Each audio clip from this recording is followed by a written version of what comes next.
para que podamos escucharlos a ustedes dos. La ponencia de hoy... Ya. Gracias. La ponencia de hoy, escúchenme, yo miro la fichita que les mandamos.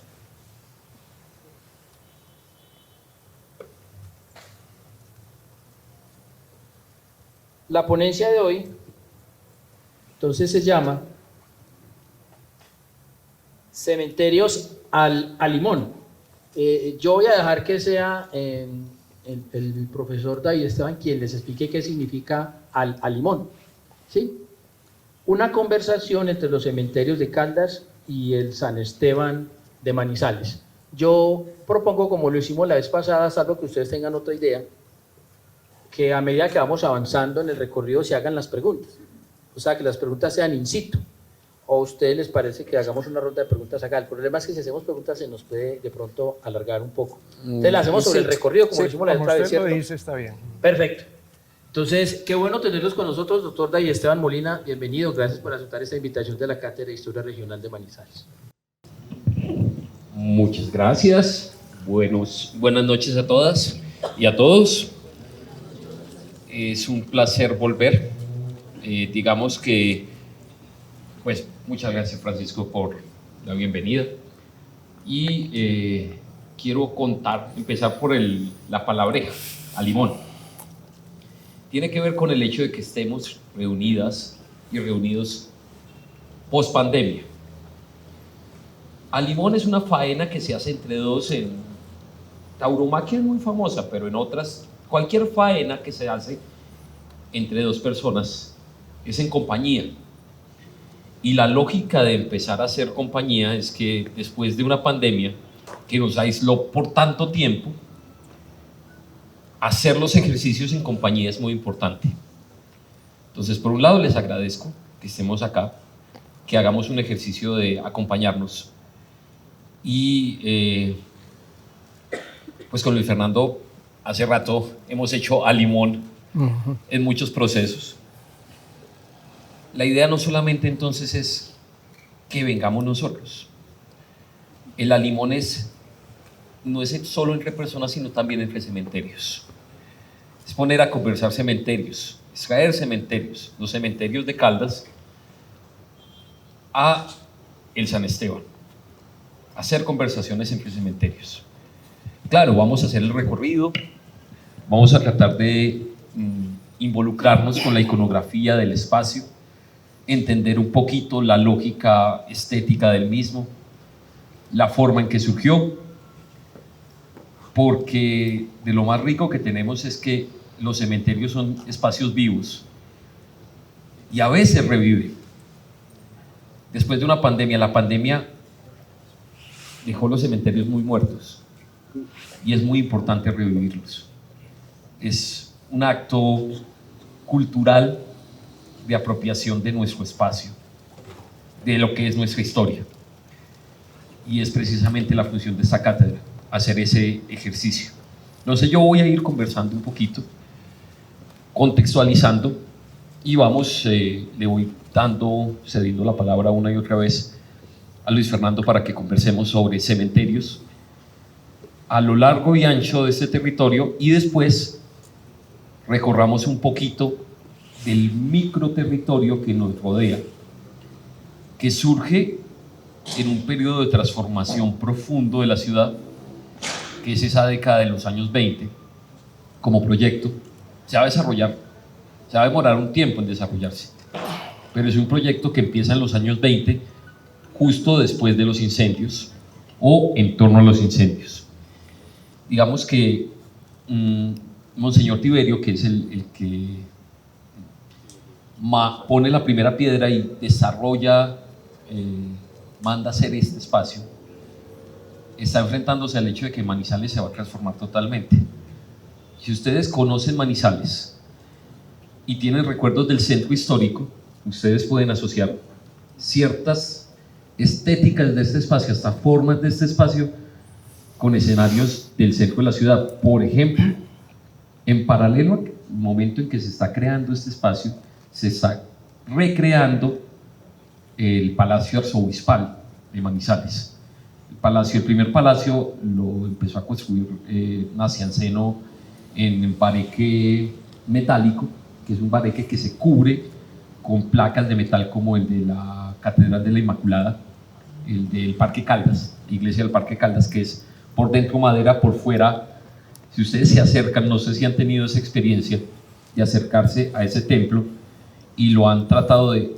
Tienen que pegar un saltico, pero si pegan el saltico logran tocar los elementos de latón que cubren el bareque de esa iglesia, una de las más bellas de Caldas. Ese espacio es paralelo a este y tiene que ver con un momento de transformación urbana fundamental, un momento que transforma un cementerio que estaba aquí arribita. Y le doy la palabra a Luis Fernando para que cuente cuál era el cementerio que estaba aquí arribita. Gracias, David. Buenas noches a todos. También experimento un sentimiento especial cada vez que hacemos una conferencia en este espacio o que hacemos un recorrido, porque este es un espacio que representa toda la ciudad. Es un espacio viviente, como lo ha dicho David. Yo lo veo también como un museo a cielo abierto, que tenemos que tratar de entender, conocer, que debemos identificar las diferentes expresiones que se dan acá, pero que es consecuencia, como lo ha dicho David, del desarrollo de la ciudad. Habría que decir lo siguiente: a una cuadra pasando la avenida, en lo que conocemos como el barrio Lleras, todavía es posible encontrar en los patios de esas casas y en los arreglos que se hacen en las calles restos humanos, porque ese espacio era el que ocupaba este cementerio hasta por lo menos 1930. Es cierto que la primera piedra para este cementerio se puso en 1923, pero trasladar un cementerio no es cosa fácil. Yo siempre me complazco, David, de narrar el hecho de una estudiante, Melissa Hernández, que un día me visita en la universidad y me dice: profesor, ¿usted qué sabe de la historia de los cementerios? Es que mi papá compró una casa en el barrio Lleras y arreglando el patio ya hemos encontrado 5 cuerpos de niños, y yo estoy feliz porque como estudiante de antropología encontré mi tesis. Esa tesis le sirvió a Melissa para graduarse como antropóloga. Estuvimos en Uruguay presentando algunos adelantos de ese trabajo. Y esa tesis sirvió de base para que otras estudiantes incluso hicieran un trabajo de grado para determinar de qué habían muerto esos 5 niños que se habían encontrado en el patio de Melissa. Yo pienso que ese cementerio, que lo conocemos como el del barrio Lleras, alguna vez escribí que era el cementerio municipal, junto con este y junto con la avenida por la que seguramente todos accedimos aquí, que se conoce como la Avenida de las Araucarias, que conecta la Avenida Santander con esta avenida paralela, forman un conjunto urbanístico que tiene también su propia historia, no solo por el hecho de haber trasladado el cementerio, sino por la iglesia de Cristo Rey, la calle de las Flores, que fue un diseño que hizo Elías Arango, y todo era dándole lustre también a la idea de muerte que se tenía en los años 20. Pero David, no era todavía el primer cementerio, había otro además. Este cementerio del barrio Lleras, que estaba ahí arribita, estuvo entre el 67 y finales de los 20, principios de los 30, 1867. Fue un inicio difícil. Antes de este cementerio había otro. Unas discusiones si lo iban a hacer en lo que hoy es la Quiebra del Guayabo, bueno, en lo que es la Quiebra del Guayabo, lo que ustedes conocen como el Parque Fundadores. Sector de fundadores, de todo el Teatro Fundadores, pudo haber sido cementerio, este cementerio del Lleras, pero en realidad antes de eso hubo el observatorio, la Cuchilla de Chipre. Ese fue el primer cementerio de Manizales. El asunto es que estaba contra el viento y estaba en un nacimiento de aguas de la ciudad, entonces básicamente era el contaminante principal de una ciudad naciente. Por eso vamos a cambiar hacia el poniente y vamos a tratar de que la ciudad tenga un cementerio salubre, que fue el objetivo de este espacio del Lleras. Entonces, el siglo XIX es el siglo de los cementerios, y ahí quiero aclarar un poquito un par de escenarios donde nos acercamos, Luis Fernando y yo, hemos sido parte de una red iberoamericana de valoración y gestión de cementerios patrimoniales, y en Colombia somos parte de la red de patrimonio funerario, que Lina fue presidente hasta hace poco, ahora es vocal, que ha trabajado el escenario de la muerte, digamos, ya llevamos 20, 25 años trabajando cómo fueron surgiendo cementerios en Colombia y en general en toda Latinoamérica. Y el quid de este asunto es que los cementerios son un invento decimonónico. Antes de ello, hasta el siglo XVIII, los cementerios estaban en las iglesias. Eran el atrio alrededor de una iglesia. 30 pasadas en una iglesia parroquial, 40 pasadas en una de carácter arzobispal. Entonces, lo que ustedes van a encontrar antes del siglo XIX no son cementerios, son iglesias. Lo que sucede después de ello es un proceso de visitas parroquiales muy lento para la constitución de cementerios. Muchas negociaciones, los primeros intentos, incluso experimentos de cementerios, o sea, la orden se da en 1789, una real cédula, pero apenas se empieza a ejecutar en 1805, apenas se tienen los primeros planos de cómo hacer un cementerio en 1805. El asunto es que primero llegó la orden y después el plan, el croquis.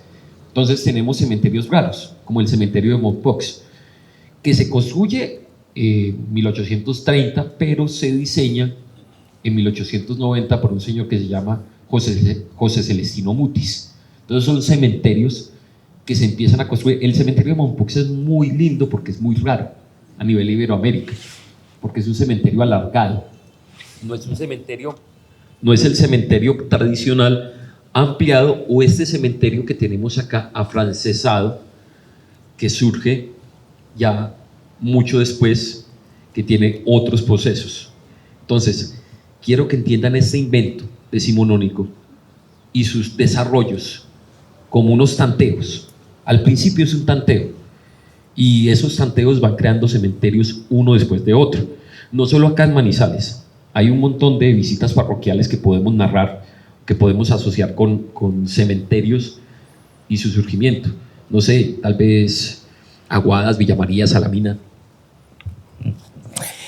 Exactamente, esa creación de cementerios está llena también de prácticas muy simpáticas. Hay que decir que los cementerios extramuros de las ciudades tienen diversas razones. La más poderosa sería el crecimiento de la población, como ocurrió, por ejemplo, en el caso de Francia, que es quizás uno de los imperios y luego repúblicas que más legislaron sobre la necesidad de sacar de las iglesias la práctica de los enterramientos y llevarlas no solo afuera de las iglesias, sino afuera de las ciudades. El otro elemento es el elemento de higienización que va a ser más poderoso al finalizar el siglo XIX, pero sabíamos que había unas epidemias causadas quizás por el enterramiento a muy poca profundidad dentro de las iglesias. El cementerio de la montaña de Río Sucio, por ejemplo, cuando ese cementerio se hacían prácticas hispánicas de enterramiento, dicen los cronistas que era un padecimiento entrar a la iglesia porque olía francamente mal y entonces no se podía asistir a la misa con la debida devoción. Cuando la Real Cédula de Carlos III y después enfatizada por Carlos IV se pone en práctica acá, se encuentran situaciones como la del cementerio de Barranquilla, donde se forma prácticamente una revolución dentro de la población porque no querían que la gente la sepultaran en un lugar diferente al acostumbrado. Pero expliquemos eso. Los enterramientos se hacían en las iglesias porque había una costumbre heredada por los griegos y después por los romanos, según la cual al ser sepultado en una iglesia se estaba más cerca de los santos. Las agujas de las iglesias eran una conexión espiritual con el cielo, con Dios, con el más allá. Y por lo tanto, estar más cerca del altar, por ejemplo, este cementerio en el que estamos, estar sepultados en este sitio central de esta capilla, es y era un auténtico privilegio, en tanto estar en el atrio o en el entorno de las iglesias indicaba también la posición social y la posición económica de las personas. Este cementerio afrancesado que dice David refleja también esa mentalidad del manizaleño. Es decir, cuando ustedes hagan un recorrido, y si lo hacemos ahora, las personalidades más importantes están en un sector más exclusivo de este cementerio y las personas de menor condición social o más pobres están hacia el sur, a espaldas nuestras. Entonces, claro que era posible que se formaran desafueros porque las personas las iban a enterrar sucesivamente en los cementerios a extramuros. Los primeros cementerios que existieron en América Latina está, por ejemplo, el cementerio de Cuba, el presbítero maestro de Perú, está también el de Montevideo y se me escapa otro, el de Caracas, que es tal vez los 4 cementerios más ostentosos, más espectaculares y más dignos de visitar. A propósito, David, esto se nos volvió un paseo familiar cada que salimos al primer lugar donde hay que ir es a visitar y conocer los cementerios. Sí, es la costumbre. Ya hay gente que después de tanto hablarle a uno de que vaya al cementerio, se acostumbra y lo disfruta. Quiero mencionar el Apud Ecclesiam y el Ac Sanctum. Ac Sanctum, lo que estaba mencionando Luis Fernando, Ac Sanctum es a los pies de la iglesia. Hasta 1982, los altares de las iglesias, este pedazo de la iglesia, se consagraban, y todavía es muy fuerte la costumbre, a través de reliquias. Bajo el altar está la reliquia. La reliquia genera toda una nave, en torno a ella, toda la nave central de la iglesia se santifica por esa reliquia. Entonces, por eso queda Ac Sanctum, a los pies del santo. Pero luego, esto se va ampliando a la iglesia, se llama Apud Ecclesiam o Ecclesiam, depende del latín que estés utilizando, que es a los pies de la iglesia. La iglesia misma se santifica por lo que tiene adentro. Eso genera un espacio grandote. Pero ¿qué pasa con otro tipo de gente? Gente que no es católica, por ejemplo. En las iglesias de los protestantes y los católicos en las guerras europeas de la religión se empezaron a separar. Casi hay varias iglesias que un lado es una, otro lado es otra religión. Hay iglesias gigantescas, hay cementerios gigantescos como el Central Friedhof en Viena, que tiene cementerio protestante, cementerio católico, cementerio budista, cementerio islamista, cementerio judío. Tiene 5 cementerios dentro de él. Pero también está en Francia y su proceso de construir una propuesta de cementerios laicos. Y surgió un decreto de Napoleón de 1805 que organiza los cementerios y organiza una cosa que es muy importante acá, algo que las está rodeando, son esas bóvedas.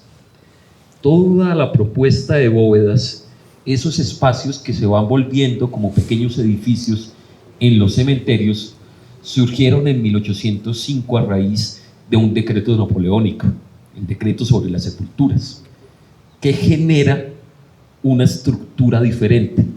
Había un antecedente importante en Italia, que eran iglesias que se habían quedado sin techo y se estaban construyendo escenarios. Pero este cerramiento y sobre todo esta circularidad que ustedes están viendo tiene mucho de parisino. Y recuerden que el proyecto de la Manizales, que surge después de los incendios, tiene que ver con eso. Ahora, sobre la creación de cementerios en todo este territorio, entonces, digamos, quiero un poquito contarles las 3 diócesis y los que no son. Yo le voy a dar la palabra a Luis Fernando para las diócesis y yo voy a hablar de los cementerios de los que no son católicos, que es el tema que me divierte a mí. Pero entonces, hay 3 diócesis, hay una diócesis en la que estamos, hay una diócesis en La Dorada y una diócesis en Pereira, y cada una de ellas desarrollaron visitas en el siglo XIX creando cementerios. Un poquito, incluso hasta Aguadas es 52 el último, pero la mayor parte de los cementerios del norte, por ejemplo, son la década de 1850 en adelante. Entonces, te doy la palabra. Bueno, para entender esto, tenemos que pensar que así como existe un territorio civil, es decir, aquel que entendemos como departamentos, también hay un territorio eclesiástico que lo entenderíamos como arquidiócesis y diócesis. La historia de la distribución del territorio eclesiástico en nuestro país pues es muy antigua. La primera diócesis pudo haber estado en Santa Marta, posteriormente se generaron 2 diócesis también muy importantes, la de Santa Fe de Bogotá y la de Popayán, pero todo esto para decir que después de la independencia se viene a consolidar la diócesis de Santa Fe de Antioquia y solo hasta 1929 se escoge un obispo para que administre todo el territorio. Ustedes podrán imaginar que ni se conocía todo el territorio. Recuerden ustedes cuando observamos cartografía histórica que ni siquiera los bordes de nuestro país estaban debidamente delimitados y por lo tanto había una relativa coincidencia entre el territorio civil y el territorio eclesiástico.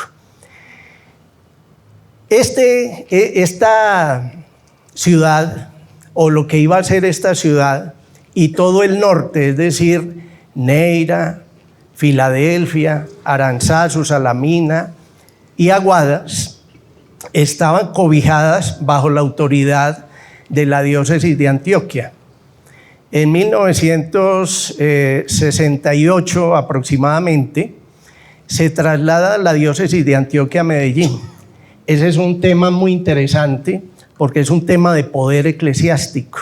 Cuando la diócesis de Antioquia se traslada a Medellín, la élite de Antioquia no queda, me refiero a Santa Fe de Antioquia, no queda pues como muy a gusto. Tan es así que las presiones que hubo en un periodo tan complejo, del cual vamos a hablar ahora porque también tiene que ver con los cementerios, hace que en 1872 se restituya la diócesis de Antioquia, pero se mantiene la diócesis de Medellín.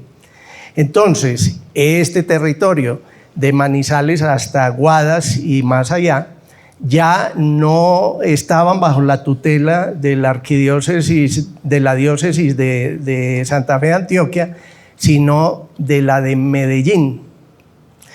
Así vamos a continuar hasta finalizar el siglo, pero los territorios eran complicados, eran difíciles, los obispos tenían por mandato que visitarla alguna vez, entonces las diócesis las dividían en vicarías, y había vicarías muy importantes. Por ejemplo, en Sonsón, Antioquia, se instaló una vicaría que administraba todo el sur del estado de Antioquia hasta Manizales. Esa vicaría después se traslada a Salamina.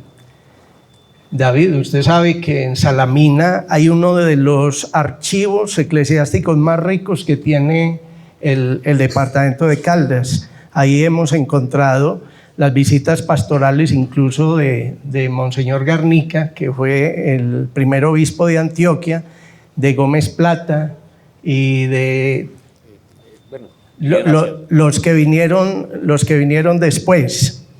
Y vinieron después hasta que en 1900, también por una razón de orden estratégico político, se crea aquí en Manizales la diócesis de Manizales, que abarcaba casi todo el territorio de lo que después fue el antiguo Caldas. Sin embargo, en la práctica que se hacía antiguamente, no era fácil establecer nuevas diócesis. Había que pedirle permiso al obispo. Por ejemplo, esta diócesis de Manizales se obtuvo con territorios de la diócesis de Popayán y la diócesis de Medellín, y se requería antes de 1900 la autorización de los obispos de esas diócesis para poder fragmentar territorios.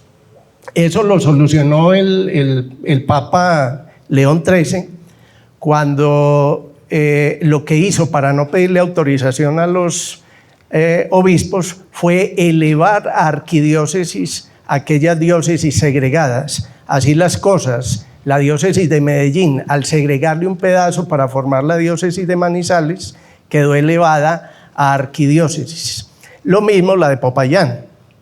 Y finalmente, Manizales es segregada a mediados del siglo XX para obtener la diócesis de Armenia y la diócesis de Pereira, y automáticamente es elevada a arquidiócesis. Entonces, así las cosas, el territorio actual es arquidiócesis de Manizales, con diócesis sufragánea Armenia y Pereira, y otra diócesis que es la de Dorada Guaduas, que está al oriente de Caldas y más allá. Y mientras los curas se organizaban, la gente se daba tiros, se mataba entre ellos. Guerras civiles por montones. Crear un departamento moderno y nacional como este fue una forma de romper las relaciones de guerra continua entre el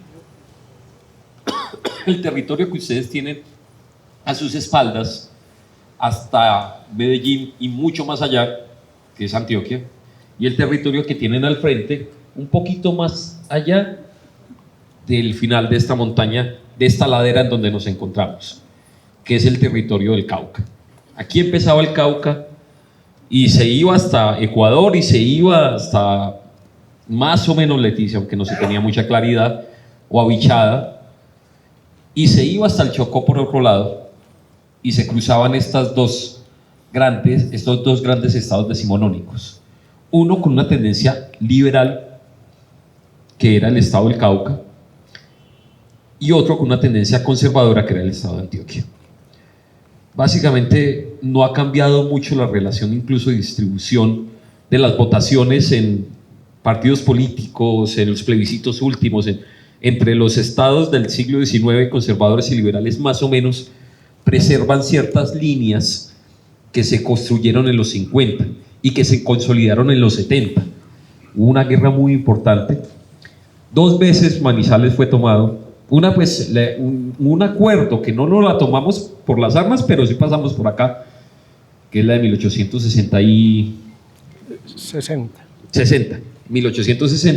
Y la otra, muy importante, la Guerra Civil de 1876, que es una guerra literalmente de religión, es por decidir quién manda en espacios como estos y en las escuelas y en los espacios municipales, que es la guerra entre liberales y conservadores sobre la definición última de quién iba a ser el que mandaba. Y ganaron los liberales. Lo que pasa es que ganaron los liberales más asociados a un señor que se llama Rafael Núñez. Entonces fue una victoria pírrica, porque los liberales más recalcitrantes ganaron pero perdieron. Ganaron la guerra pero perdieron las alianzas posteriores a la guerra. El caso es que estos cementerios se empiezan a entregar a los municipios. Ese era un principio que desde el inicio de la creación de los cementerios, cuando hubo unas cortes, que fueron las cortes gaditanas, hablaban de municipalizar los cementerios. Pero Colombia en 1850 lo hizo completo. En el gobierno de José Hilario López lo hicieron completo. Y después en 1860 lo volvieron a hacer. Y en 1877 lo volvieron a hacer. Los cementerios eran municipales. Pero resulta que en 1886 todo cambia. Llegamos a la Constitución de 1886 y al Concordato de 1887. Y este Concordato, en términos políticos, dio centralismo, y en términos culturales formó buena parte del conservadurismo colombiano, porque le dio a la Iglesia el poder sobre el proceso vital completo. ¿Qué quiero decir? Bautismo, escuela, matrimonio, fallecimiento y enterramiento. Todo se lo entregó a la Iglesia como control, a menos de que hubiera sitios donde hubiera demasiada gente que no fuera plenamente eclesiástica. Eso fue un pequeño acuerdo que se le permitió a los no católicos, a la gente que no cabía ahí, y generaron espacios muy extraños y muy divertidos. El que yo más quiero es el cementerio de los Garner en Río Sucio, porque es un cementerio que se da a raíz en plena guerra de los 1000 días, el sacerdote Cayón expulsa al padre del político liberal más importante en ese momento del pueblo de Río Sucio, que es Carlos Garner. Expulsa a su padre con el argumento de que el padre de él es protestante, murió luterano, y por tanto es un cadáver que ensucia, es un cadáver indigno de estar en el cementerio católico. Entonces se expulsa. Carlos Garner crea su propio cementerio familiar, en donde se entierran incluso suicidas de la familia, pero al mismo tiempo una de sus hermanas, muy católica, logra que el cementerio sea consagrado católico. Entonces, un cementerio familiar, católico, para suicidas, laico, luterano, cabe todo. Y es una maravilla tener un espacio así en Caldas, un espacio donde todo se cruza. Pero no solo es eso, hay otros espacios. En Pereira, por ejemplo, muy liberal, surge otro espacio, como el cementerio que ahora conocemos como el Civil. En la 30 de agosto lo pueden ver, cementerio laico, se crea inicialmente en 1910. Y más abajo hay otra pelea. Bueno, más abajo hay un señor que se llama Braulio Otero, masón, que para enterrar a un espiritista que le habían prohibido enterrar en la iglesia, en el cementerio de Circasia, crea su propio cementerio junto con una escuela libre, el cementerio libre de Circasia, que tiene placas masónicas, que es una reivindicación de la masonería, que en los 50 lo van a quemar, en los 70 lo va a volver a reconstruir él por peleas con la arquidiócesis de Armenia. y va a estar ahí. Ahí está, es un cementerio que tiene incluso un museo, una pequeña casa museo al lado, la Casa de la Libertad. Son cementerios reivindicativos. Y Carlos Gardner, junto con Braulio Botero, hicieron el cementerio universal o libre, el cementerio libre de su tía. Aquí abajo también tienen un cementerio, un pequeño cementerio, bueno, teníamos un pequeño cementerio universal, que es parte de unos proyectos que sucedieron en los años 30 de transformación de estos espacios. Entonces, digamos que lo que tenemos acá es un proceso de lucha constante que se va a cerrar en los 70 con una doble idea. Permíteme explico dale. Momentos esto. En 1861 hubo un concilio, fue el Concilio Vaticano I. El Concilio Vaticano I se realizó durante la reunificación italiana, fue un concilio profundamente ultramontano, es decir, muy conservador e intransigente,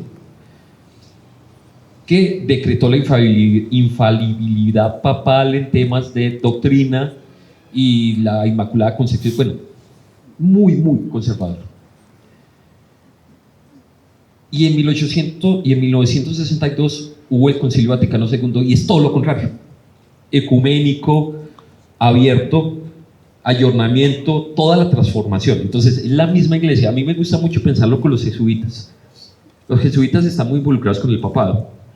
Los más ultramontanos y conservadores de los sacerdotes del siglo XIX, expulsados y expulsados y expulsados, a los que más miedo les tenían por ultramontanos en el siglo XIX, digamos la derecha de la iglesia católica en el siglo XIX, porque obedecían el mandato del Papa, que decía una cosa muy sencilla, es Roma locuta causa finita est.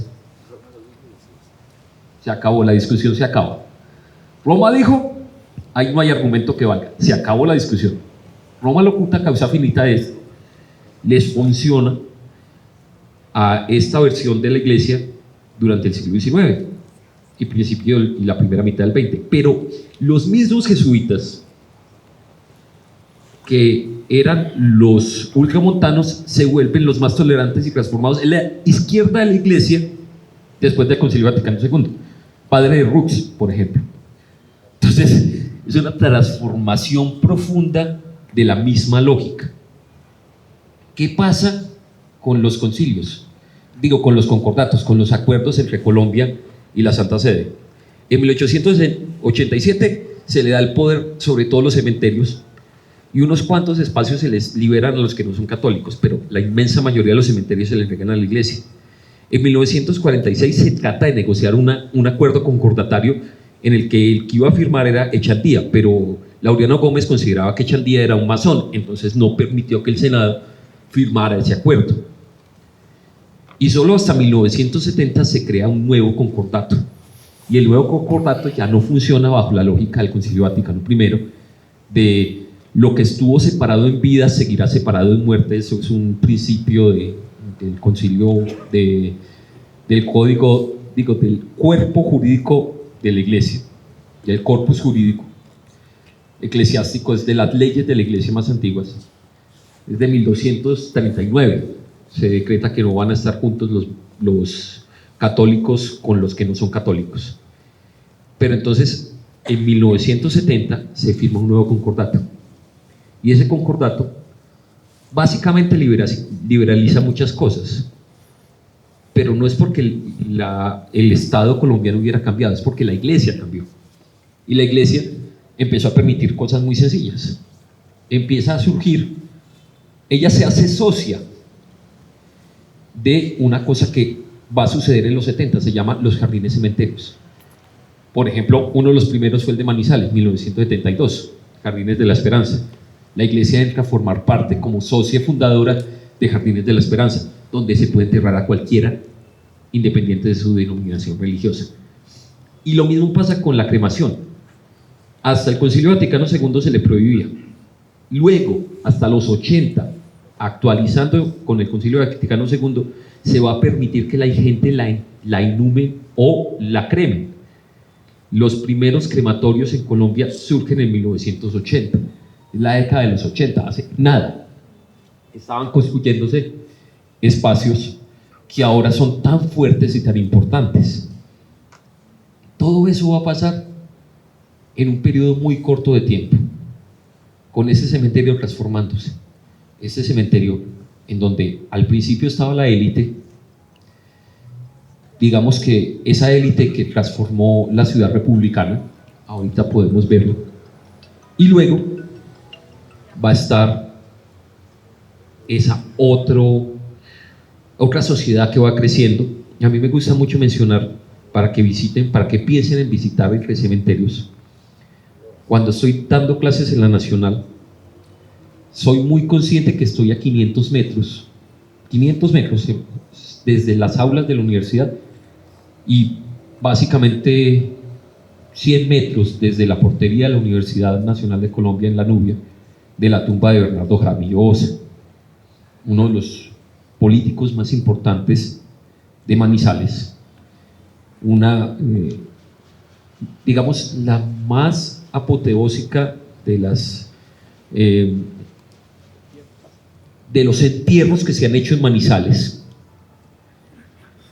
que fue a raíz de su muerte, en medio de una discusión con Monseñor Pimiento, que no quiso hacerle misa de difuntos, tocó que metieran el cadáver.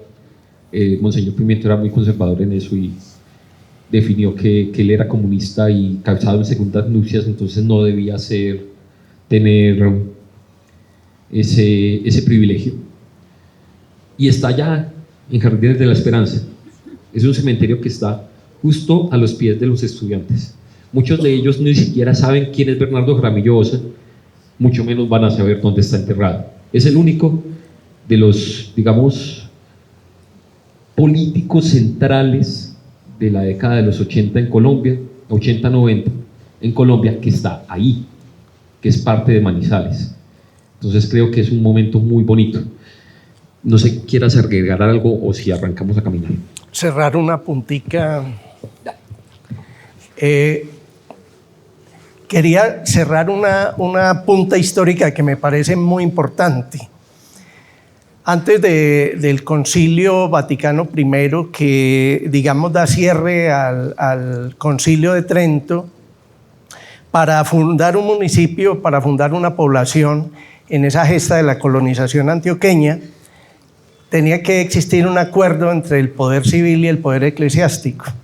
El poder civil simplemente establecía si había una cantidad suficiente de personas para crear la población, la aldea o el caserío, y la autoridad eclesiástica se aseguraba que hubiese almas suficientes para sostener una parroquia eclesiástica.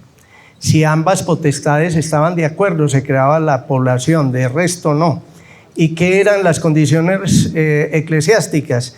Tener una iglesia, suficientes almas para sostener el privilegio, que era el que se le otorgaba a un sacerdote para que se quedara en la parroquia si quería de manera vitalicia, tener un cementerio y tener todos los ornamentos necesarios para el funcionamiento.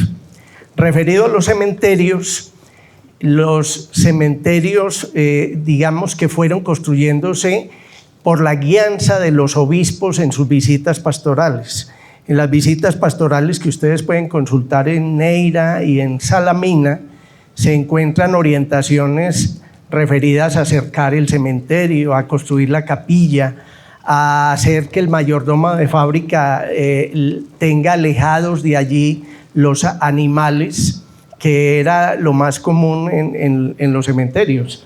Es curioso, y eso da cuenta también de la sociedad rural y la sociedad que vivía en aquellos tiempos. Pero resulta que con el tiempo la iglesia se fue sintiendo propietaria de los terrenos, el cementerio como tal, de hecho lo administraba. Aquí en Manizales hubo un hecho curioso. Cuando se trasladó el cementerio para acá, que ustedes podrán ver recorriendo las bóvedas y recorriendo los mausoleos, algunas placas de antes de 1930, incluso de fines del siglo XIX, ustedes las pueden identificar acá, pero el lote del cementerio quedó vacío. La arquidiócesis de Manizales entonces quiso construir allí el Colegio de Nuestra Señora, el que está en el centro de la ciudad. Pero don Julio Lleras, el gerente del Banco Central Hipotecario, estaba en un plan de construcción de viviendas para sus empleados y vino a Manizales a construir un barrio para los empleados. Los lotes se le ofrecieron muy caros, pero la iglesia vio un posible negocio en ello, total que le vendió ese lote que antes fue cementerio y que estaba reservado para el Colegio de Nuestra Señora, se lo vendió al Banco Central Hipotecario. El Banco Central Hipotecario entonces empezó a hacer los diseños y a hacer los primeros levantamientos de tierra para construir las casas. Entonces, unos abogados del municipio dijeron: no, señores, ese lote no se podía vender porque era un bien oculto de la ciudad. Era un lote que habían comprado los ciudadanos desde el siglo pasado y por lo tanto la iglesia no tenía por qué venderlo. Ese pleito duró unos 4 o 5 años. Las casas que se iban a hacer alrededor de 1930 terminaron construyéndose en 1940 y es lo que conocemos hoy como el barrio Lleras, de una parte en homenaje a don Julio Lleras y de otra parte guardando no solo los restos que les decía ahora, sino la historia de un pleito también con cementerios. Bueno, no, creo que no tenemos el... Ya se lo voy a dar. El cosito, sí, vamos a empezar el recorrido. Listo. Esto es un ritual para mí, pararme debajo de San Esteban y hacer un ejercicio, iconográfico. La gente que ya ha estado conmigo creo que ya se lo conoce. La gente que no ha estado, les voy a pedir un favor. ¿Qué ven encima mío? ¿Qué información tiene? ¿Y qué es eso? ¿Qué tiene San Esteban? ¿Qué objetos tiene? Una palma. Una piedra, una palma. ¿Qué más? Un libro. Un libro. ¿Qué más? Una estola en el brazo. Una estola.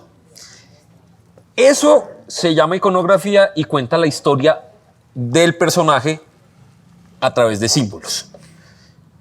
Si alguna de ustedes se ha leído la Biblia, probablemente, tal vez lo tengan como referencia. ¿San Esteban es qué? San Esteban proto qué. San Esteban protomártir. San Esteban protomártir porque es el primer sacerdote de acuerdo con la tradición católica. Es decir, esta es una estola sacerdotal. ¿Y por qué es el primer sacerdote? Porque tiene un libro. Es el primero que lleva la Biblia, la palabra. Es el primero que transmite más allá de los límites de los apóstoles este mensaje. Pero no solo es eso. Tiene una palma que es la palma del martirio. Y esa palma de la palma del martirio tiene su referencia en esa piedra. ¿Cómo murió San Esteban? Apedreado. Apedreado. Entonces aquí les contaron toda la historia de San Esteban en un momentico. Esta estatua está acá desde los años 30, 1936. Es una estatua que viene desde Italia, es mármol de Carrara y tiene esa lógica de contar no solamente el concepto, digamos, de la piedra, sino el concepto de todo el personaje a través de la piedra. Entonces miren, con un solo detalle, es como allí, ese ángel que ustedes ven ahí, ese ángel se conoce como el ángel de Monteverde. La primera vez que se hizo ese ángel fue en 1882. Está en un cementerio que se llama el Cementerio Monumental de Stilieno en Génova. Es un cementerio lleno de es el cementerio más grande de Europa. Tiene 1 kilómetro de ancho y está pleno de estatuas en mármol increíbles, impresionantes.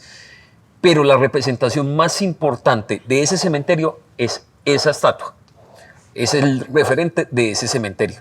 Entonces, ese ángel, que es un ángel del silencio, lo llaman, el ángel de Monteverde, es una representación del fin de los tiempos, con la trompeta, con la espera, que si ustedes van a ver al fondo, está aquí la representación de la espera y allá ya las ánimas, el ángel señala al cielo saliendo hacia el cielo. Es el fin de los tiempos. Este es un concepto completo de la representación del fin de los tiempos por parte del catolicismo. Acá está en diagonal a ustedes. Al lado de allá tienen a otro personaje con su propia iconografía. Acá se ve apenas medio reflejada la iconografía. ¿Alguien me puede decir, nada más con ver un poquito hacia la distancia? San Antonio. Ese San Antonio, ¿por qué lo reconocieron? Por el niño, ¿cierto? Inmediato, el niño. Gracias. Nada más soy eso. Y el lirio. Véanlo acá. Acá está la flor, que es el lirio. Acá está el niño y acá está San Antonio. ¿De quién es ese mausoleo? ¿Alguien? ¿No? De la familia Villegas. Aquí está Aquilino. ¿Me permiten? Yo voy por este lado. Profe, ¿quién trajo San Esteban para acá? Este fue el proyecto precisamente de Monseñor Tiberio. Desde el principio estaba como proyecto tener a San Esteban acá. Se demoró 10 años en llegar, pero llegó. Es que de todos modos venir a pie desde Italia es un poquito largo. Ahora,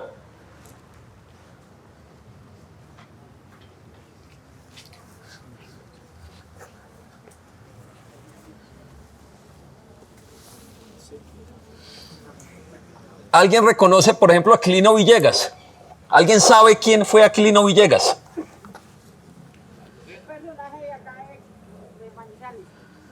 ¿Y qué historia puede tener ese personaje? Aquilino Villegas fue ministro de Obras de la época de la hegemonía conservadora. Fue parte del grupo de un partido político que creó un señor que se llama Carlos R. Restrepo en Medellín, que fueron los republicanos. Y fue un prohombre fundador del Partido Conservador en Manizales. Esto era uno de los...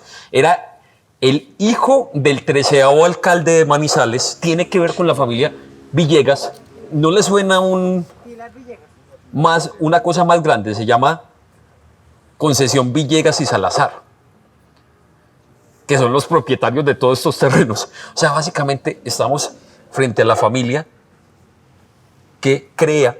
Aquí también está Joaquín, que es uno de los primeros gobernadores de Caldas. Estas son gobernadores. Esto es poder político claro y contundente. Este señor, cuando murió, era el cuarto hombre más rico de Manizales, Joaquín, el papá de Aquilino. El cuarto hombre más rico de Manizales. Pero no era nada al lado de ese señor que está allí. Vamos a verlo y vamos a ver su iconografía.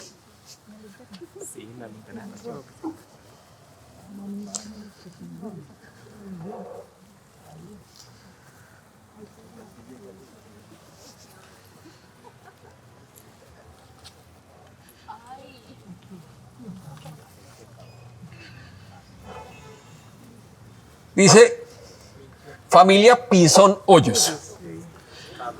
Carlos Pinzón. ¿Quién me puede decir quién fue Carlos Pinzón? Ya hubo reconocimiento.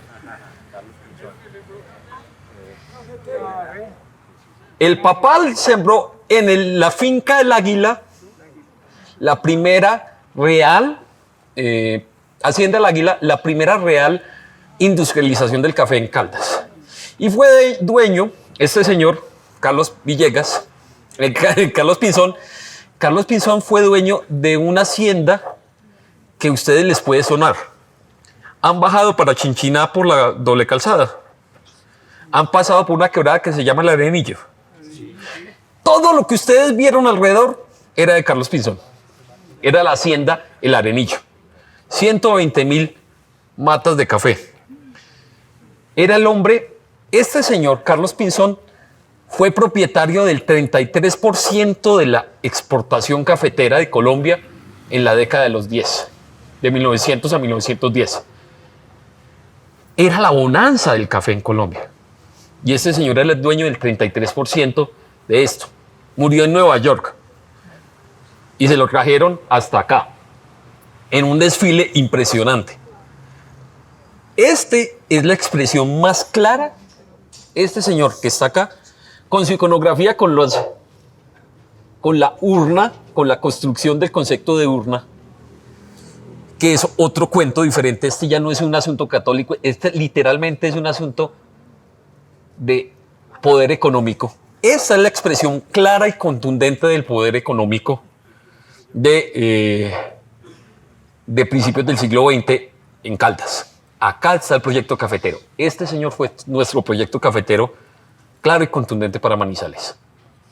Era dueño de uno de los bancos, era dueño de una de las despulpadoras, de la casa, una de las casas principales donde se encuentra el centro de toda la relación con... Ah, bueno, se me olvidaba una cosa de Aquilino.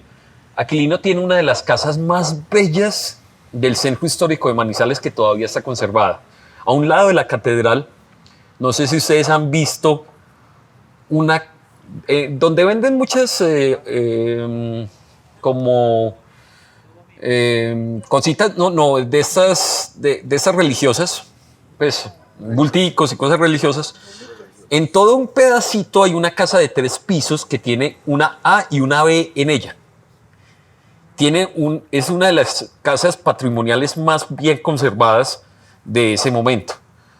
Está justo al lado de la catedral y es de Aquilino Villegas. Tiene 3 pisos y en cada piso hay un tipo arquitectónico diferente. Eso se llama arquitectura republicana, que básicamente en otras partes se llama arquitectura ecléctica, que es, a mí me gustó, póngalo. Eso es, básicamente es más bien lo que ahorita sería cultura de mafiosa. A mí me gusta, yo tengo la plata, póngalo.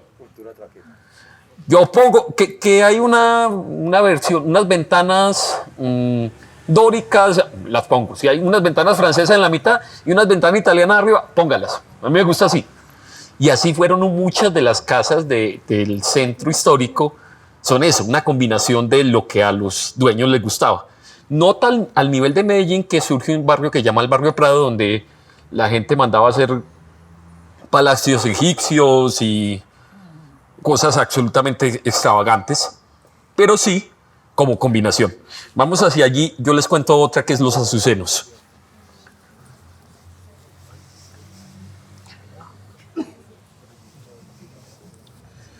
Perdón que yo voy cruzando por acá para cruzármeles para allí.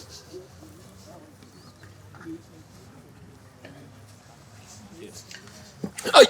Que me caigo.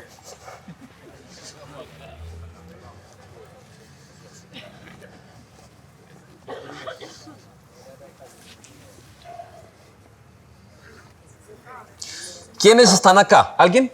Eso, ya les conté del ángel de Monteverde. Este es el ángel de Monteverde. Estos son los Gómez Arrubla. En este momento ya hay casas patrimoniales que han desaparecido, pero son casas tan importantes como las que estaban al frente, en diagonal a la Facultad de Ciencias Jurídicas de la de Caldas. Las casas de los Gómez Arrubla, que son bancos, es un conjunto de casas grandotas a donde en ferias muchas de ustedes pueden haber bebido, donde es Bavaria. Entonces, esta es otra generación de poder en Manizales. Esta es una generación que surge después de, digamos, esta es la política, esta es la cafetera, esta es de comercio, esta es de los años 50 en adelante. Los Gómez Arrubla tienen otro tipo de relación con Manizales.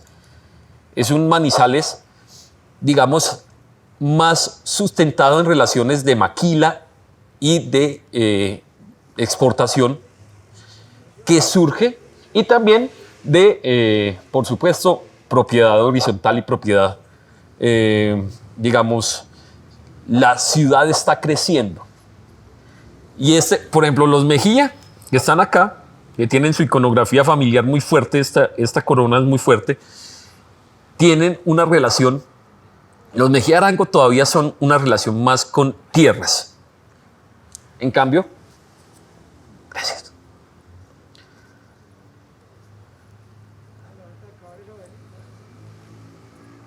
Y no quiere. Ya. No. Y lo iba a soplar.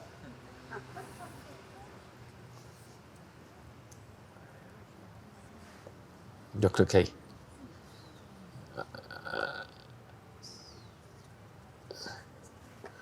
Ve haciéndole mientras vamos avanzando, porque si no, creo que ya.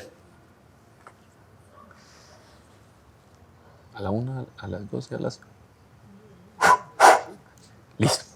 Gracias, amigo.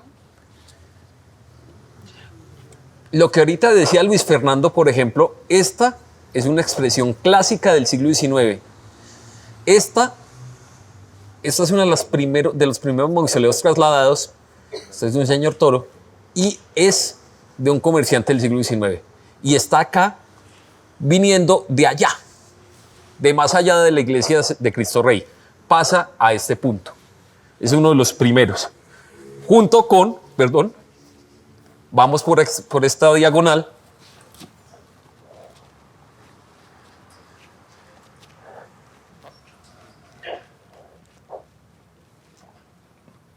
La familia Piedradita. ¿Alguien sabe quiénes son la familia Piedradita? Sobre todo por acá debe estar Luzmila. Luzmila. ¿Alguien sabe decirme quiénes son los Piedradita? Manuel Piedradita y Luzmila. No. Son los fundadores del hospitalito, del hospital infantil, que queda por allá. No a mucha distancia del punto donde estamos. A mí me encanta la iconografía que presenta acá, porque no solamente estamos con el ángel, sino miren esa combinación de los pies de león que está... Los pies de león que están acá. Esa es otra versión. Acá, ¿quién está? ¿Alguien reconoce esta iconografía? Ese es un problema. Miren la estructura. Podría ser San Juan Bosco o podría ser de La Salle. Porque recuerden que la estructura, el clériman que tiene diferencias. Eso es una de las dudas que yo podría tener. Podría ser San Juan Bosco, pero yo me inclino a considerarlo más de La Salle. ¿Y quién está acá? ¿Alguien sabe? ¿Esta cosa tan rara? Los Gutiérrez. ¿Y quiénes son los Gutiérrez? Los ganaderos. Los gobernadores. Miren. Alejandro Gutiérrez. Ministro del Tesoro, 1898. Gobernador de Antioquia, 1899. Precursor del departamento de Caldas y primer gobernador, 1905. Esta gente, cada vez que hago este recorrido, yo me acuerdo mucho de la relación con Pereira, porque Pereira no le gusta mucho a Alejandro Gutiérrez porque prohibía que los estudiantes de Pereira subieran a los colegios de Manizales. Entonces, pero es una relación conflictiva, eso es muy normal porque este es un departamento que se creó en una relación tensa entre un sur de Antioquia conservador, un norte del Cauca muy liberal, y unas anexiones a lado y lado que no existían, digamos. Lo que creo es un centro muy conservador rodeado de un montón de municipios muy liberales. Eso va a estallar en los 50. Y va a ser desde los 40 va a ser una tensión gigantesca. Que es más, yo siempre, vamos por acá, disfruto contar esta historia. Acá, no muy lejos. La distancia entre este y este espacio es la distancia entre los años 1905 y 1935. Son 30 años de distancia. Esta tumba tiene que ver con un acontecimiento que sucedió en la avenida Santander y es un gamonal liberal del Quindío por un asunto de faldas. Bueno, por un asunto tenso político terminó matando a uno de los, un muchacho conservador de Manizales. Ahora, en esa época, en los 30, recuerden que habían perdido la hegemonía estos conservadores como Aquilino y había entrado la República Liberal. ¿Qué pasa? Hay un suceso muy importante y es que, bueno, dos sucesos. Uno, el defensor del gamonal liberal fue un señor que estaba empezando a hacer abogacía que se llama Gaitán. Jorge Eliezer Gaitán defiende y gana en el juicio, liberan al... Dos veces ganó juicios bastante difíciles en Manizales. Ganó ese juicio y ganó el de Belisario Rodríguez. ¿Quién es Belisario? El que decoró los monumentos de la gobernación, el decorador de la gobernación de Caldas, que se llama la Casa de las Muñecas. La Casa de las Muñecas tiene un cuento aparte. Él la hizo para una mujer con la que se iba a casar. Y resulta que ella se arrepintió y él decidió que si se arrepentía de ella, pues no iba a ser para ninguna y entonces la mató. Y Gaitán lo defendió por una causa de honor y ganó. Solamente pagó 1 año de cárcel el asesino de la señora y nos quedó la Casa de las Muñecas y la gobernación para recordarlo. Acá, cuando gana el juicio el otro, pues el otro juicio importante, acá hubo un discurso muy famoso que lo dio Silvio Villegas, que lo dieron otros, no el Villegas de allá, ese es Aquilino. Silvio Villegas era de los Leopardos. Los Leopardos era un grupo político fascista de Manizales de los años 30. Manizales tuvo un grupo muy famoso. Claro, no hay enemigos a la derecha. Gilberto Alzate Avendaño, Silvio Villegas forman un grupo profascista, fascista, literalmente, que tenían unas diferencias fuertes incluso con Laureano, porque Laureano declaraba que el fascismo no funcionaba porque él no era en realidad fascista, sino falangista. Es decir, a Laureano no es que no le gustara que fuera muy de derecha esta gente, lo que no le gustaba es que fuera una derecha sin Dios.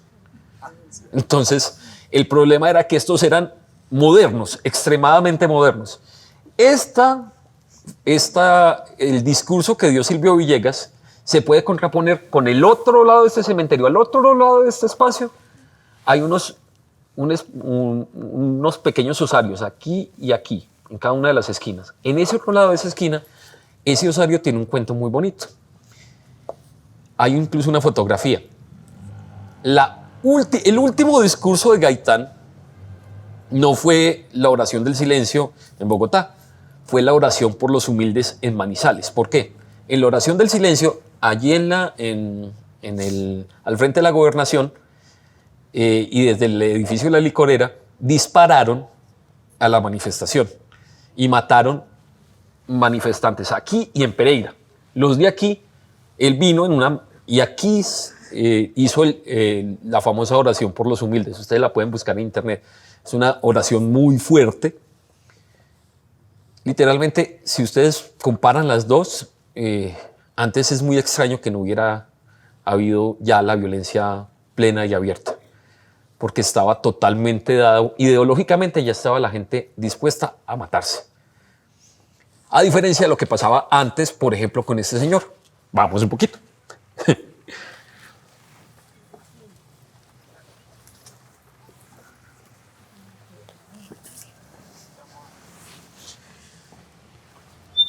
Mario Arana, no es el Mario Arana de los peruanos y el cuento de los caucheros, no. Este Mario Arana era médico y tuvo un gran pecado.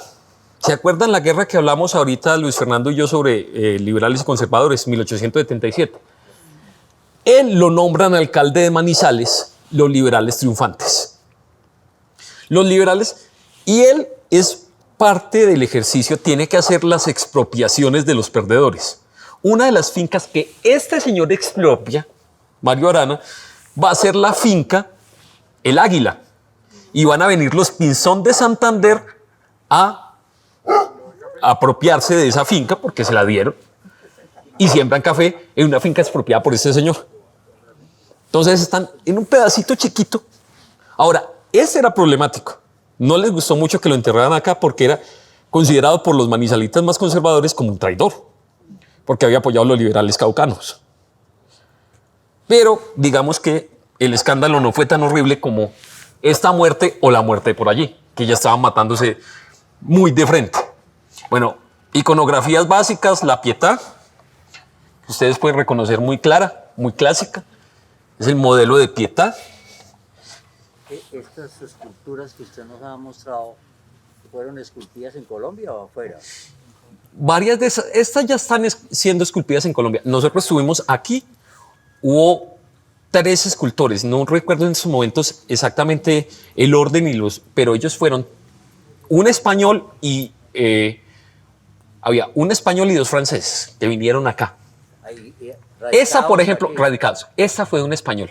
Era un español especializado, allí al frente vivía. ¿Pero mármol importado o de...? Eran mármol importado, o de eso las- sí. ¿O de las canteras de Victoria? No, esos eran mármoles importados. Ellos, estamos en el sector de la élite, Claro, que se construía a sí misma bajo el concepto de todo está por fuera. claro. Ah, sí. Esta es una élite. A mí me gustaría más bien que vieras una piedra allí, que es la que más me gusta. Que yo siempre hago esta. Bueno, este es Arcángel del Silencio, que son muy tradicionales. Otra iconografía clásica, en espera, que es los muertos duermen. Esta es una iconografía también muy clásica, la corona familiar, que es diferente. Acá que ustedes que ven, ¿alguien reconoce esto?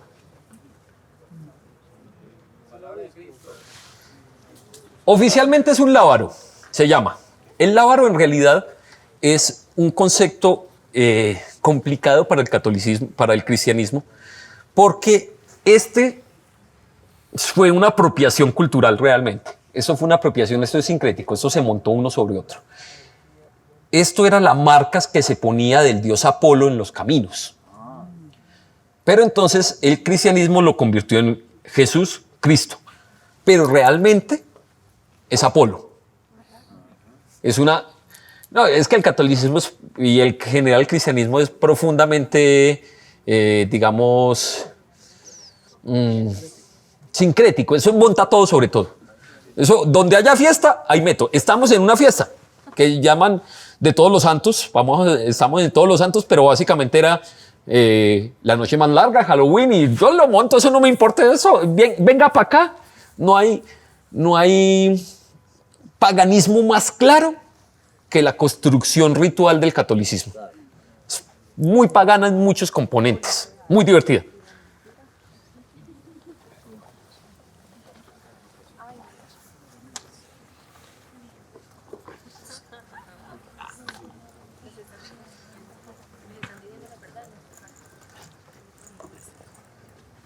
Y esta es mi adoración, siempre paro, así como siempre paro en el San Esteban, siempre paro en Pompi.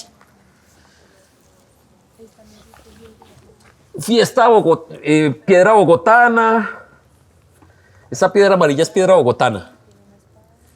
La espada, la balanza, una iconografía ya de los años 30, 40, casi, digamos, heroica. Acá está el caballo, acá están las letras.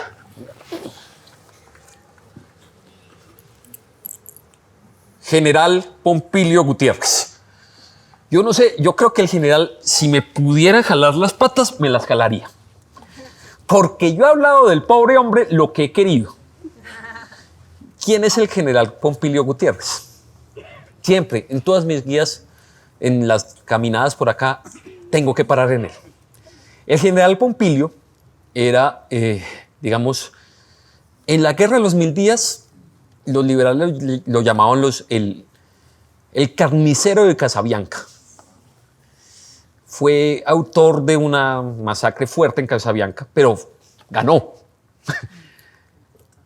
Ahora, en medio del triunfo, recuerden que Colombia ganó unas las facciones, pero perdimos Panamá. Ahora, lo más bonito es que Pompilio, con toda su representación, tiene un cuento que no cuenta acá, su iconografía. Pompilio en 1903, cuando se está dando el proceso de la separación de Panamá, estaba por casualidad allá. Estaba en David, Panamá, cuando llegó el acorazado de los gringos a ocupar Panamá. I took Panamá, dice Roosevelt. Yo tomé Panamá. Va a hacerlo. Todavía no está. I will talk. Voy a tomarla, pero todavía no está tomada. Lo voy a hacer. Estoy a puntico. Y está un general de la República. Y le dicen, general, Pompilio, salve usted la patria. Y Pompilio dice, no, yo voy para Cuba, negocio unas veces, ustedes verán. Y se fue para Cuba.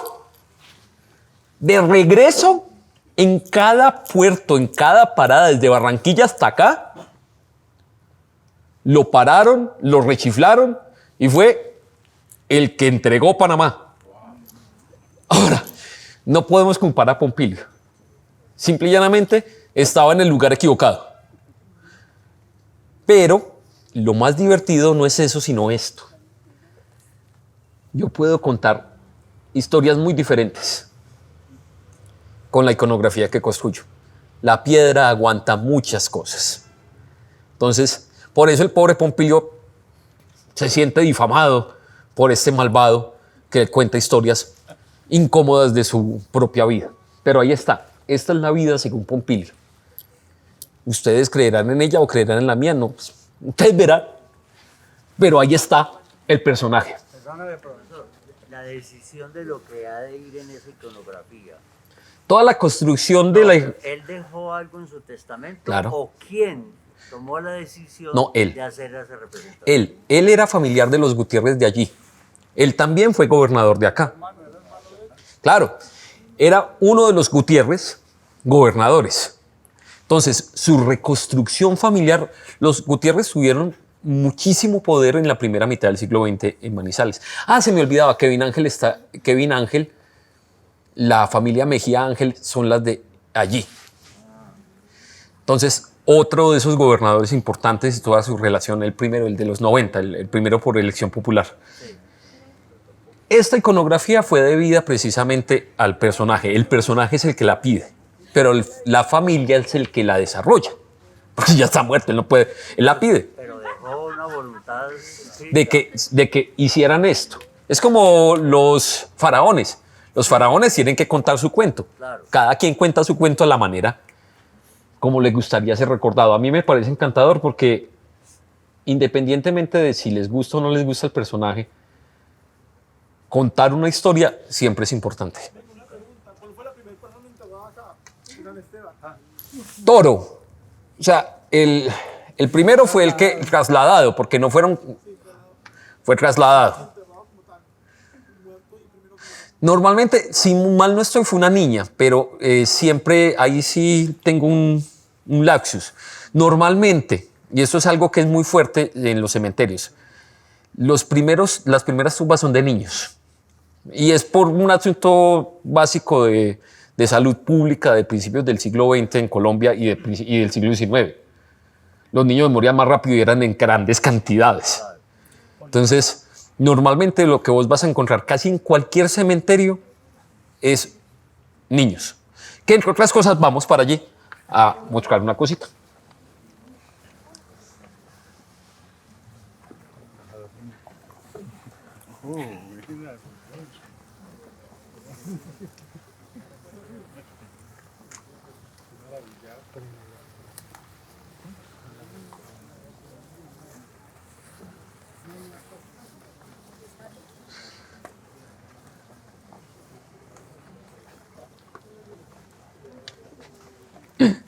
Bueno, ahora quiero que noten un quiebre importante. Quiero que noten un quiebre importante en el cementerio. Miren. Un quiebre. Si ustedes ven de aquí hasta allá, yo estoy señalando con esta línea otra fuente. No esta, sino esa. Esta es una línea divisoria del cementerio, incluso física. Miren la tierra digamos, el pasto de acá. Miren, acá donde estás parada tú.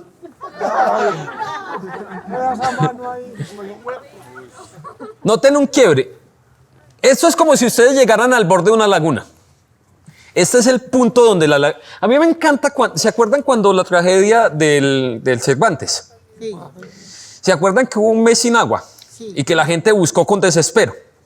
Bueno, si ustedes ven esta estructura que tenemos acá, es como si fuera una especie de acordeón o de fuelle, sí, para soplarse, un abanico.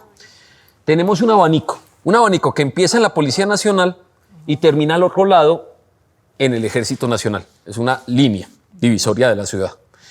Este abanico, que notoriamente es agua, se une allá abajo, se unifica abajo. Y más abajo hay un ojo de agua. Digamos, un nacimiento, pero es que no es un nacimiento, es simple y llanamente todo lo que resume de acá va allá. Y es pura Es el agua. desagüe, claro. Esto es puro lixiviado, o sea, lo que la gente andaba feliz recogiendo agua allá. Les encantó recoger agua. Básicamente lo que estaban recogiendo no era un nacimiento de agua, literalmente estaban tomando jugadura de muerto. Era todos los muertos de aquí para abajo, porque hay una cosa muy característica: los muertos caminan. Los muertos caminan mucho en un cementerio. O sea, si ustedes se entierran acá, no, ellos se entierran acá y terminan allá. Sí, claro, uno entierra un muerto acá y tiene que buscarlo un poquito más para allá. Los muertos caminan.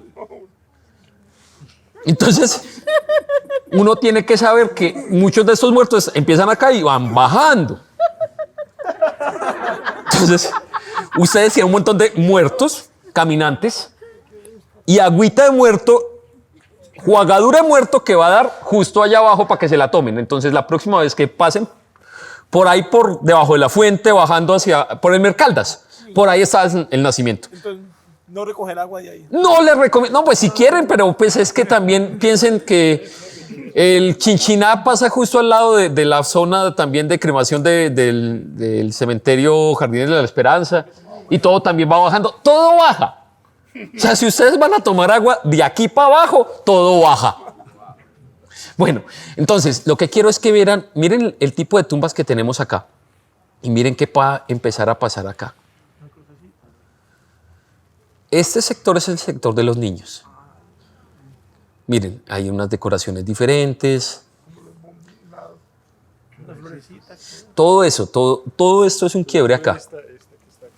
Esta es una de las últimas tumbas de la élite. Miren, lo que pasa es que este era el proyecto. Ven. No, este es uno de los. Mira. Estos son los María Antonio de Jaramillo y. Espérate, 2 segunditos acá.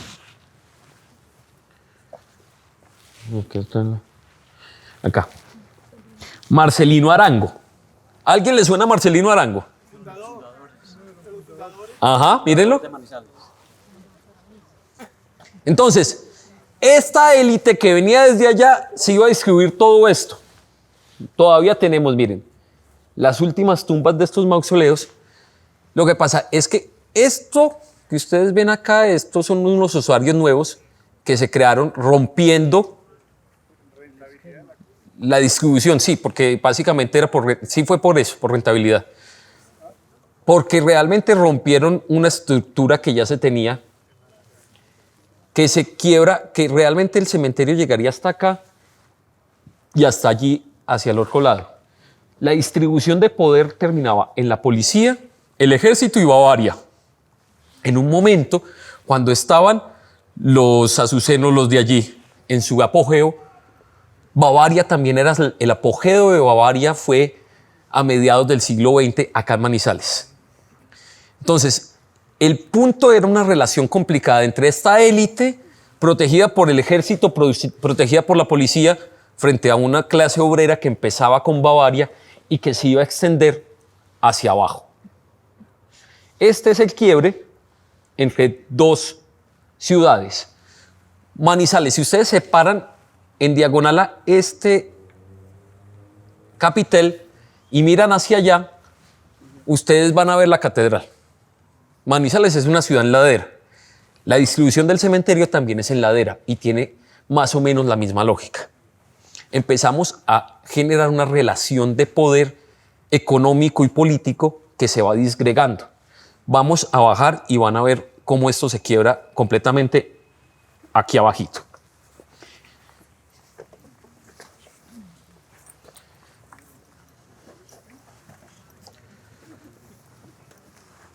Perdón, que los quemo. Cuidado, los quemo. Listo. 10 minutos. Entonces voy a correr.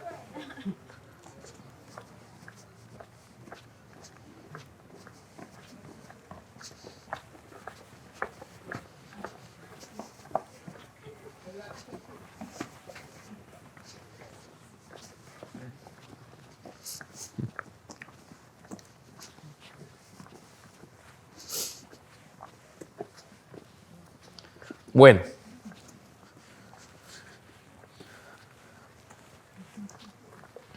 Cuidado con ese quiebre acá. Miren, el tipo de tumba, el tipo de espacio va a estar cambiando cada vez más. Si ustedes van viendo, entre más bajamos, más homogéneas son las tumbas, son otro tipo de inhumación.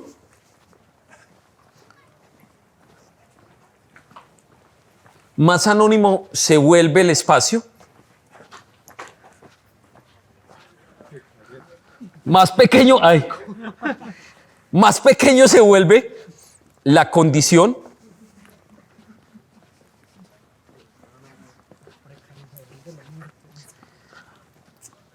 Hasta llegar, no sé si me lo abrieron, no creo. No lo veo.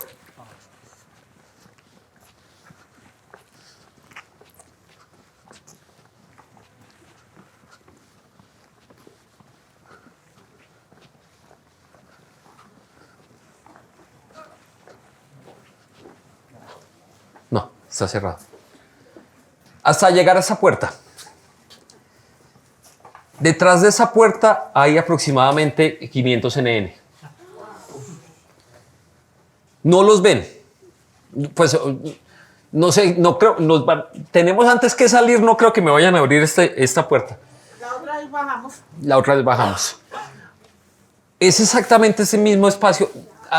Si ustedes dimensionan, es la distancia que pudimos recorrer desde Capitel hasta acá, pero la podemos recorrer desde aquí hasta la fosa común, que es un edificio como el que teníamos al lado de esas redondez, pero lleno de cadáveres en bolsas. Es un Manizales oculto. Yo cuando hago este recorrido realmente no lo hago por esa historia, la hago por esta historia que está detrás de esta puerta. Para mí es muy importante reivindicar los muertos anónimos que están detrás de esta puerta. Porque literalmente, miren cuán extremo es esto, que están detrás de una puerta. Manizales tiene unas historias muy bellas, pero también tiene historias terribles. Toda Colombia tiene historias preciosas, divertidas, incómodas y muy dolorosas. De las más dolorosas que nosotros tenemos como sociedad es la dignidad de los olvidados. Lo que más tenemos que luchar como sociedad en términos del trabajo con los cementerios no es solamente decir lo bonito que es un espacio como este. Es la necesidad de dignificar a nuestros muertos. Un cementerio está vivo en la medida en que dignificamos los muertos que están en él. Independiente de su situación económica al vivir o al morir, independiente del cuánto los conocían o no los conocían, independiente de si fundaron o no fundaron la ciudad. Lo importante es contar la historia de todos. Esta ciudad es de todos. y tiene el derecho de existir todos tenemos derecho a existir acá. Reivindicar eso es fundamental. Yo no quiero, y es una cosa muy importante, no quiero que olviden que detrás de esta puerta hay gente y hay historias que contar también. O sea, el proyecto de venir a este cementerio una y otra vez, ya llevo, la primera vez que hicimos relevamiento de este cementerio fue en 2007. Llevo 15 años viniendo al menos 1 o 2 veces por semestre a recorrerlo. Y lo que siempre me atrae es lo que hay detrás de esa puerta. Porque es dignidad. Nuestra labor no solamente es contar la parte patrimonial bonita, sino también esto. Y voy a terminar con esta idea, el recorrido. A uno le cuentan la historia cuando le deberían contar lo histórico. ¿Qué es la diferencia? La historia es una. Lo histórico está en cada espacio. Lo histórico se cuenta en chiquito. Lo histórico se cuenta en cada tumba. Lo histórico se cuenta en cada relato que yo les eché muy rápidamente hoy. Este es apenas un recorrido de activación patrimonial y uno activa patrimonialmente los espacios con esto, con un dedo, señalando, diciendo aquí existe algo y aquí, detrás de esta puerta, existe patrimonio de Manizales y de Caldas.